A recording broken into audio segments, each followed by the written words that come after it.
More than 12 people have died in two separate accidents at Alipe in the Savannah region and Tesano here in Accra. In the Alipe accident, 12 people, including a 9-year-old girl, died on the spot following a crash between a DAF tipper truck loaded with sand and a Tamale-bound Toyota minibus with about 18 passengers on board. Salifu Abudu Hamdan witnessed the incident. Here is his account. When it was raining, so in our bureau house, when we hear the sound on the roadside, two lorry cars have crashed each other. One is the Nissan Ovan, and the other one is the tipper truck, which is from Yape. It was from Yape going to Tamale, and the other one was going to Kumasa. We don't know where it is, exactly where it is going. So when we came, we met the two cars, and they already crashed, and a lot of lives were lost. So immediately the accident happened, 11 people lost their lives. And the tipper driver, they sent him to the hospital. So this one we heard that he also lost his life, making 12. And this is the main road. We complain a lot. Our Speaker of Parliament, it was on Thursday, that was 2019. I left here, I've closed here somewhere 6:37, and I was on my way to Tamale. So because of the wind, I have to stop at Alipe. So I was with one of my unit committee member. I'm the former assemblyman. Yes, when they called him that there's an accident on the roadside. So we went out, and it was a tipper truck and then that minibus. And then the minibus number was 2020. But actually, I was not able to pick the tipper truck number, because all the digits, the first alphabet was not able to identify it. So instantly, 11 people passed on.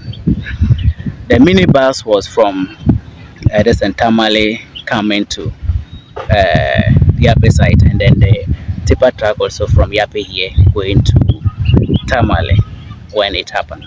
And really, what I experienced is that normally when there is a wind like that, in fact, the drivers, they should exercise patience and wait for it to stop before they proceed. I believe it's because even me myself, I forced to stop because of the wind, because I can't even see what's on the way on the motorbike going to Tamale. So because of that, I stopped. So we called ambulance. First, I've called the BNI. He also called the ambulance, and then when the ambulance come, they pick only 2 people, and the remaining the survivors, and the remaining 7 or 8 people there, and they are also in the serious water. So later, I thought it was the minibus owner who brought the pickup to pick those, and they brought them to this facility here. And when I arrived here, the in charge told me, yes, they was able to go through. And then those left there with the body, yes, I was not able to wait, because it was somewhere 12 that the MT2 came 12 midnight. Yes, to pick them too. And that's a witness there sharing his story with us. Let me talk to our correspondent on the ground, Isaac Nonya, also correspondent for the Savannah region. Isaac, what is the latest development on the story? The latest remains the same, as the death toll remains somewhere 12 bodies, because the 11 that died on the spot and the tipper truck driver Adam, who died this morning, is still the number that we are having. The police actually confirmed the number this morning, because they were aware of only 11. And when they've got the additional number, they said the number now stands at 12. But those who are seriously injured has reduced from 5 to 4 now. We are told a young lady among the injured has been treated and discharged this afternoon. So as we stand now, we have 3 people still on our mission, and then 12 bodies at the Tamale Teaching Hospital mortuary. The bodies involved, you mentioned, I think, 12 of them so far. In the morning, it was about 11. But out of these 12 bodies, have they all been identified by their family members? Well, 2 have been identified, 1 on the spot. And that has to do with Akosi Sumela, the driver of the Toyota minibus. He was identified by somebody in the bus. And the tipper truck driver, he was also identified by his younger brother because he happened to come from the same community that the accident happened. So he was quickly identified. And this morning, they even confirmed his death to the police that he couldn't make it following the serious injury that he sustained. In fact, fire officers had it difficult actually to remove his body, though he was still breathing. So finally, when he was removed, an ambulance has to come in from Tambale to send him to Tambale Teaching Hospital. We are told the injury was so bad that he got there late, and this morning he couldn't make it. What's going to happen to the rest of the 10 bodies that have not yet been identified? Has there been any communication from authorities to this effect?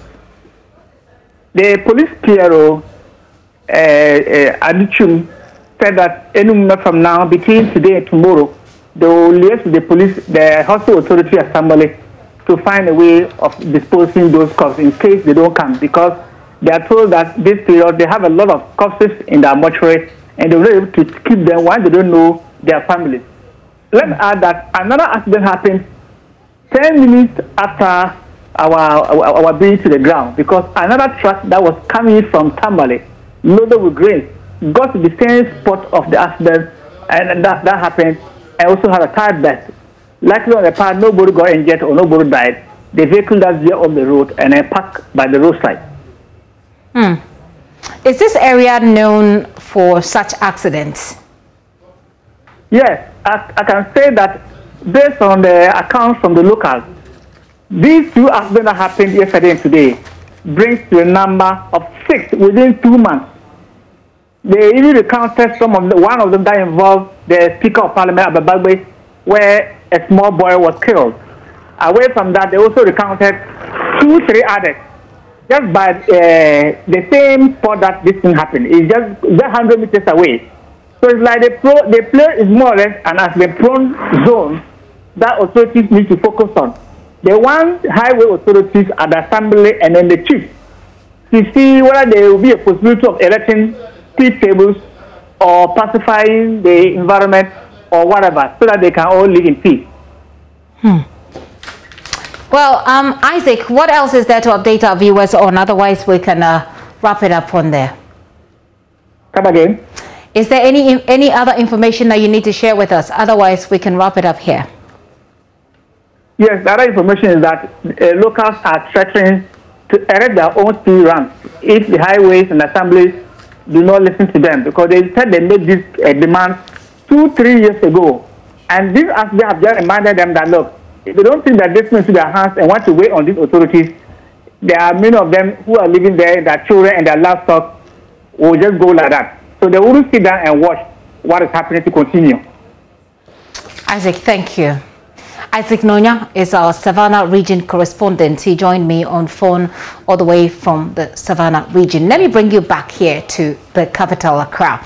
At Tesano here, at least 2 people are feared dead after a public transport, as we call it, trotro, crashed into a broken down truck with Togolese registration number carrying onions near the Tesano police station.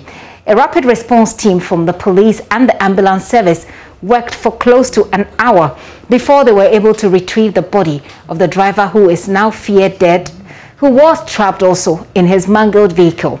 Kwejo Kunedu was one of the first persons who rushed to the scene to help. And I saw this yellow van. I just ran into the car, the truck, and I just gave them the highlight so to assist.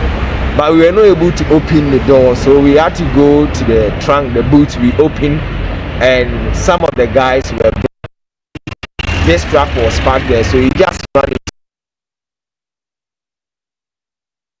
Any sign triangles and there all those wasn't things? any, and even there wasn't any hazard lights on, there wasn't any triangle, nothing. So definitely that's why and where it was parked is a curb. So I'm sure immediately that the driver got, it was late for him to brake, so he just ran into it. That's an eyewitness here in Accra at Tesano, where 2 people are now feared dead. Meanwhile, a commercial airvan bus was also involved in an accident in the early hours of today after running down 2 suspected robbers at Antieku, a suburb of Sotium here in Accra. A police statement said the 2 suspected robbers at about 5 a.m. robbed a fruit seller at Antieku and jumped on their motorbike to escape. ASP Efia Tenge speaks for the Accra Region Police, and she's joining us via Zoom. Well, these are the visuals that the police has shared with us of these suspected robbers who were run down by the vehicle after they tried to escape earlier. But what you should know if you chance on an accident scene, that's something that a conversation that we want to have with you. The Ghana Ambulance Service says the way and manner in which people are rescued during accidents most often aggravate their injuries and sometimes leads to their death. So what kind of help can you offer during an accident? As we wait for DSP Efia Tenge, let's hop on to Zoom and chat with Foster Anson, who is the Deputy Foster Anson Bridgen, who is the Deputy Director of Operations with the National Road Safety Authority. Hello, sir. Oh, so I beg your pardon, with the Ghana Ambulance Service. Hello, sir. Good afternoon. Right, good afternoon. Thank you very much for your time. Hello, good afternoon. Can you hear me? Thank you very much. Yes, please. Right, so Mr. Anson Bridgen, I hope that I mentioned your name correctly. Yes, thank you. Okay. This is the conversation we want to have. What do you do? What is the first response, or what should the first response be? Should you just chance upon an accident? What first should you do? Thank you very much. The first thing you need to do when you encounter any accident is first to call the emergency line 112 so that the ambulance crew will be dispatched to respond to the call. The reason being that you may not have the skills to remove the victims from the vehicle. So do call the emergency line 112. Then when you call, ambulance service will be dispatched, fire service will also be dispatched. Because fire service, they have the equipment to extricate the victims from the vehicle. And then the ambulance service team will also provide the necessary medical cover before we send the person to the hospital. You talked about skills because you don't have skills, so do not attempt to be the one helping. But then what are these skills? I think that as pedestrians, as drivers, it will be good, it will be important for us to understand what these skills are. What are these skills, the basic ones? Mr. Anson, I want to find out what the skills are. What are the basic skills? You talked about people not having the skills, and so they shouldn't necessarily act, but to call the emergency lines when there's an accident. But what are these basic skills, and can people have it so they can help at least when it happens? Yeah, thank you very much. When accident occurs, we have something we call mechanism of injury. And for a person who has not been trained will not know that anytime there is accident, we suspect that the spinal cord of the patient might have been compromised. So the way and manner you handle the person when you are trying to remove the person from the hospital is very key. Because sometimes you see people, they've just held their hands and their legs and they are pulling the person out. And then the person will be dangling. The spinal cord is the one which is holding us together. So the moment it is compromised or it is affected, then it means the patient's condition is going to be worsened. Even if the person does not die, you may end up letting the person will be paralyzed completely, that he cannot walk again. So we expect that even the way and manner you hold the person, we have something we call stabilization position. You hold the the head and the neck together so that the neck will not be turned anyhow. Then you remove the patient slowly from the vehicle. But since they don't have these skills, they just got to the scene, draw the person anyhow from the vehicle, and before you realize, you have rather caused more harm than good. That's why we say you must have some skill before you'll be able to do that. Okay, I get the point about the skill. What I was just asking about is so that we can understand these skills. What are some of the things you can do? So from what you just said, you need to hold the person, or if you need to move the person, it has to be done in a very tactful manner. Is there any other well, maybe we're not professionals. So if I chance upon an accident, okay, let me explain, please. So if you want to help, depending on the way the person is lying in the vehicle, only one person cannot hold the person firmly. So you must have somebody who will hold the head and the neck together, because we don't want the neck to turn. Because you know, the neck, the spinal cord at the cervical side is very, very, very critical. If the neck is turned anyhow, you are going to break the spine at the neck level. And the moment that spine is broken, it means you are going to kill the person. So you hold the neck and the head together, and gradually be assisted by other people to draw the person slowly from the vehicle whilst you are holding him together, but not somebody holding the hand alone, somebody holding the leg alone, and then you are moving with the person and moving him to another vehicle. If you do that, you are going to cause more harm. So you hold the person firmly without allowing the spine to move anyhow, especially the neck side. It's very, very critical so that we can save the person's situation. So in our documentary that we just premiered yesterday, 2 days ago, there is an instance where somebody apparently, was mistakenly taken for dead.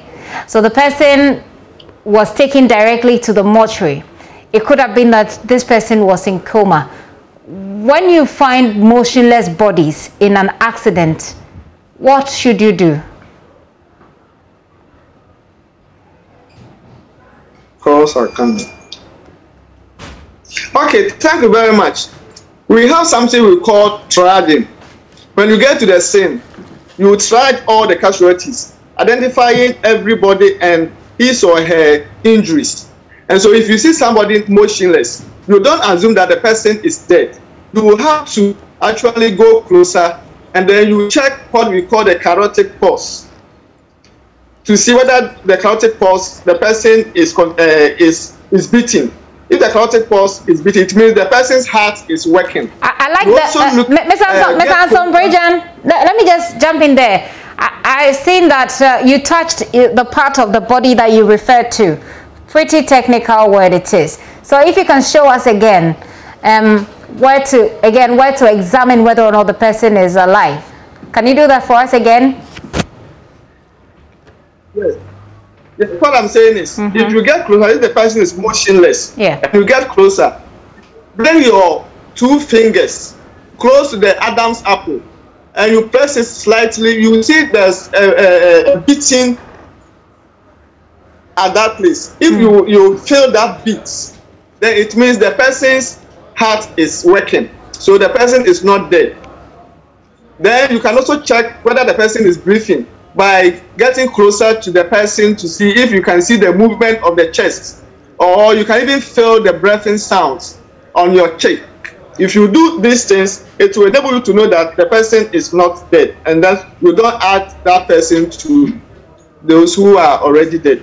So always get closer, use your 2 fingers, and then you get to the apples on the close, and then you press it against the bone in your neck. You will see that's where the carotid pulse is, and then you can see the beating of the pulse, and then you will know that that person is not dead. In another instance, there was a guy whose leg was trapped somewhere, and finally they tried to move him forcibly, and somehow the leg was, cut off, so it had to be amputated. When people get trapped in vehicles and they are trapped under some heavy machinery, what can you do? What we do is, That's why we work closely with fire service, because they have the equipment that are used to cut the metals so that they can easily and quickly remove the person from that wreckage. So when we get there first, and the person is in that situation, we will provide medical support, oxygen, and then to the person that whilst we wait for the fire service to come and cut the metal and then remove the leg from there. So we will do our part, and the fire service will also do their part by extricating the person through the cutting of the metal so we can remove the person from the wreckage. Apart from cutting the metal, there's typically nothing you can do but to wait for those who can remove the metals. If there are any means of improvising to be able to remove, we will do that.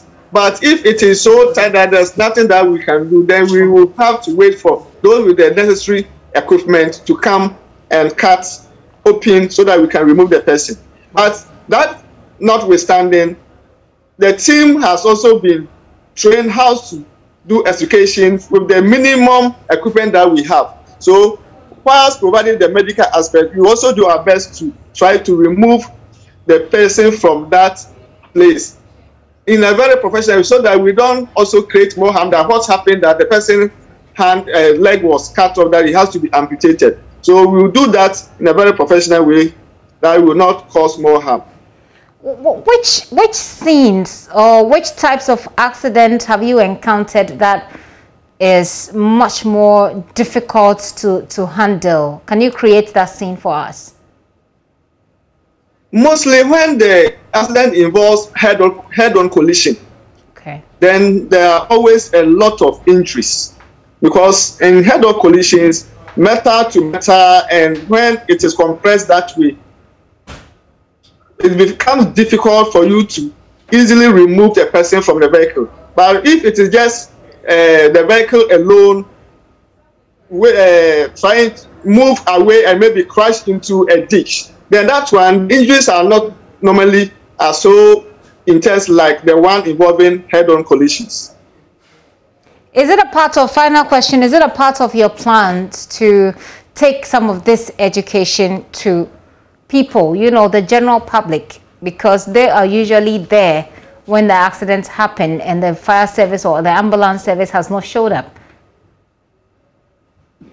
Certainly. We've already started doing some of these trainings with corporate bodies. And whenever the media, you also give us the opportunity of visiting your studios, we also do some of this education so that people will be aware as to what they are supposed to do in terms of some of these road traffic crash emergencies. Oh, Mr. Anson Bridgen, I'll say a very big thanks to you for your time this afternoon. Very good education, I must say. And Anson Bridgen is the Deputy Director of Operation with the Ghana Ambulance Service. Thank you once again.